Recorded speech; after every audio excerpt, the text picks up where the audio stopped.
जो नगर परिषद सालेचौका द्वारा अतिक्रमण हटाओ अभियान चलाया गया था, अभियान जारी भी रहा, अचानक बंद हो गया, लंबे समय से ब्रेक क्यों लग गया? जो हमने साले पहले मैं आपको ये बता दूं कि साले चौका में अतिक्रमण हटाया क्यों गया है और हटना जरूरी क्यों है। साले चौका पहले ग्राम पंचायत थी, अब नगर परिषद हो गई है। नगर परिषद होने के कारण कहीं ना कहीं साले चौका बहुत कंजेस्टेड मार्केट हो गया था। लोग आना पसंद नहीं कर रहे थे। दिनों दिन यहाँ का मार्केट टूटते जा रहा था। यहाँ के मार्केट को हमको उठाने के लिए आसपास के 50 गांव साले चौका से लगे हुए हैं। लोग यहाँ खरीदारी करने के लिए आए, यहाँ का मार्केट बड़ा हो, उसके लिए अतिक्रमण लाना बहुत ज़रूरी था। अतिक्रमण निरंतर जारी रहेगा, अतिक्रमण रुका नहीं है। कुछ दिनों के लिए लोगों को छूट दी गई थी कि वो जिनके पक्के निर्माण हैं वो अपना निर्माण खुद तोड़ लें, क्योंकि हम यदि जेसीबी या बुलडोजर से तोड़ते तो उनका काफ़ी नुकसान होता। उनको 15 से 20 दिन की छूट दी गई है। अतिक्रमण तो एक एक व्यक्ति का हटेगा, कोई व्यक्ति उसमें नहीं छूटेगा, न किसी को कोई छूट दी जाएगी। और मेरा पुनः सभी लोगों से कहना है, आपके पास 2-3 दिन का समय और है। जिनके अतिक्रमण नहीं टूटे हैं वो तोड़ लें, नहीं तो हमको मजबूरी बस खुद प्रशासन की मदद लेके अतिक्रमण तोड़वाना पड़ेगा। अतिक्रमण टूटने के बाद नगर परिषद का एक नया क्या प्लान है, मैप? आज से ही जो अतिक्रमण हमने 25 फीट इस तरफ लिया है और 25 फीट रोड के इस तरफ लिया है। रोड की बाकी जो खाली जगह है उसमें हम 4 इंच का बेस, 8 इंच का टॉप, 12 इंच का रोड बनाएंगे, साथ के साथ नाली बनाएंगे और 2 रेलिंग लगाएंगे।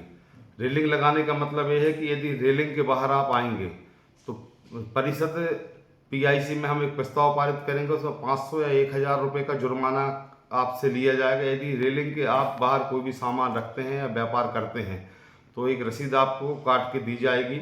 उसमें आपको जुर्माने के रूप में वो शुल्क हम वसूल करेंगे। हम 50 फीट में कोई कंप्रोमाइज किसी व्यक्ति से भी नहीं करेंगे। आज से ही नपाई का काम चालू हो जाएगा। अभी 1 घंटे बाद नपाई का काम चालू होगा। हम सेवक राय जी के दुकान से, दाल मिल से लेकर साईं मंदिर तक पूरा दोनों तरफ रोड और नाली और रेलिंग। जैसे नाली मैं आपको बता दूं कि ग्लोबल स्कूल थे यहाँ अपने अमाड़ा टिकट्टा तक एक तरफ नाली बनेगी। फिर यहाँ हमारे राजीव राय बबलू भैया के घर से गुड़ बाजार तक नाली बनेगी। तीसरी नाली पवन शुक्ला से लेके रोशन मामा के यहाँ तक बनेगी, जो आगे वाली नाली में मिल जाएगी जाके।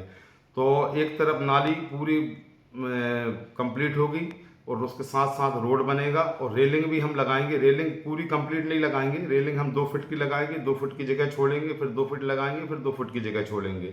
पर रेलिंग के बाहर कोई भी व्यापारी अपना व्यापार नहीं कर पाएगा। उसको जो भी व्यापार करना है रेलिंग के अंदर रह के ही करना पड़ेगा। एक असमंजस की स्थिति है, आप थोड़ा सा बताएं कि गुड़ बाजार से लेकर स्टेशन तक रोड की क्या सीमा है और गुड़ बाजार से लेकर अपनी जो रेलवे फाटक कहाँ है? क्या सब अतिक्रमण एक सीमा है, एक नाप है? नहीं, एक नाप नहीं है। हमने जहाँ से अतिक्रमण चालू किया था सेवक राय जी से लेकर गजराज सिंह जी रोहिला के यहाँ तक, वहाँ मैप में 80 फीट की जगह है। पर 80 फीट की हमको ज़रूरत नहीं थी, क्योंकि 80 फीट यदि हम अतिक्रमण लेते तो लोगों का काफ़ी नुकसान होता। और अभी साले चौका नगर परिषद को 80 फीट की जगह की ज़रूरत नहीं है। हमने 50 फीट लिया है। 50 फीट हम सूरज राय के मकान से लेकर रेलवे गेट तक भी लेना चाह रहे थे, पर जब हमने सरकारी मैप देखा तो सूरज राय के मकान से हमारे वर्मा जी की जो सीमेंट लोहे की दुकान है राजेश वकील जी की, वहाँ तक सिर्फ 46 फीट है। तो हमने 46 फीट लिया है और वहाँ से फिर लेके रेलवे गेट तक 33 फीट की जगह है। 33 फीट मैप बता रहा है, तो 33 फीट की जगह से ज़्यादा वहाँ जगह अभी 40 फीट के लगभग है, तो वहाँ अतिक्रमण की ज़रूरत नहीं है। लोग ये भ्रम में ना रहें कि हमने वहाँ कंप्रोमाइज़ करके कम किया है। सरकारी मैप में जब उतनी जगह नहीं है तो हम सरकारी मैप से ज़्यादा जा नहीं सकते।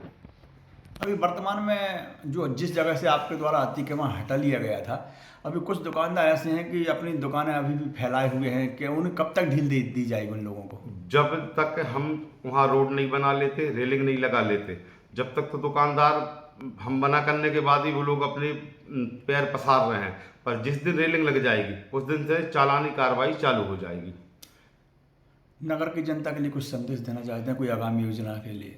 नगर की जनता को मैं यही संदेश देना चाहता हूँ कि आपको कहीं ना कहीं बलिदान और त्याग करना पड़ेगा यदि साले चौका को अपने को सुंदर बनाना है और साले चौका को व्यवस्थित करना है। तो मैं तो चाहता हूं कि साले चौका के अंदर भी जो ओंटा टिप्टी अपन ने बना के रखे हैं, हम यदि रोड कहीं बनाते हैं साले चौका के अंदर भी, तो टिप्टी और ओंटा तो हम टुड़वाते हैं। आप कपड़ा मार्केट देखें, वहाँ हमने जायसवाल जी की पूरी बाउंड्री टुड़वाई, लोगों की पूरी टिप्टी टुड़वाई, वहाँ का रोड चौड़ीकरण हो गया। पहले वहाँ मोटरसाइकिलें निकलती थी, अब 4 चक्के की गाड़ी निकलती है। मेन मार्केट देखिए आप, दिखाने वालों की दुकान से साईं मंदिर तक बढ़िया चौड़ा हो गया, पर उसमें भी अभी कुछ कमी है, मलबा उठना है, कुछ टूट फूट और होना है। वो लोग भी तैयार रहें, वो लोग ये ना सोचा कि उनको छूट दे दी गई है। वहाँ फिर से एक बार अतिक्रमण आएगा और लोगों की टिप्टी ओंटा टीन सेट सब टूटेंगे। एक शिकायत लगातार लंबे समय से आती है, जो लोधी मोहल्ला में जो लोग घुसते हैं वहाँ पर निर्माणकारी सामग्री पड़ी रहती है, कोई 4 पहिया वाहन भी खड़े रहते हैं, इनके लिए कोई दिशा निर्देश बनाए जाएंगे? यदि कोई 4 पहिया वाहन निकलते हैं और वहाँ कोई सामग्री पड़ी रहती है, तो यदि नगर परिषद को सूचित करेंगे, तत्काल प्रभाव से हम उस सामग्री को हटवाएंगे। यदि व्यक्ति स्वयं हटाएगा तो अच्छी बात है, नहीं हटाएगा तो हम उसको अपने ट्रैक्टर ट्राली में भरवा के ला के नगर परिषद की सीमा में रखेंगे और उसको फिर सुप्रतनाम आप उसको लेना पड़ेगा। और अभी जो 26 जनवरी गणतंत्र दिवस आ रहा है, मैं समस्त नगरवासियों को, मध्य प्रदेश वासियों को, भारतवासियों को बहुत बहुत ढेर सारी शुभकामनाएं देता हूं। और कल नर्मदा जयंती की भी, मैया की जयंती हमारे क्षेत्र में बहुत धूमधाम से मनाई जाती है, उसके भी आप सभी को ढेर सारी शुभकामनाएं।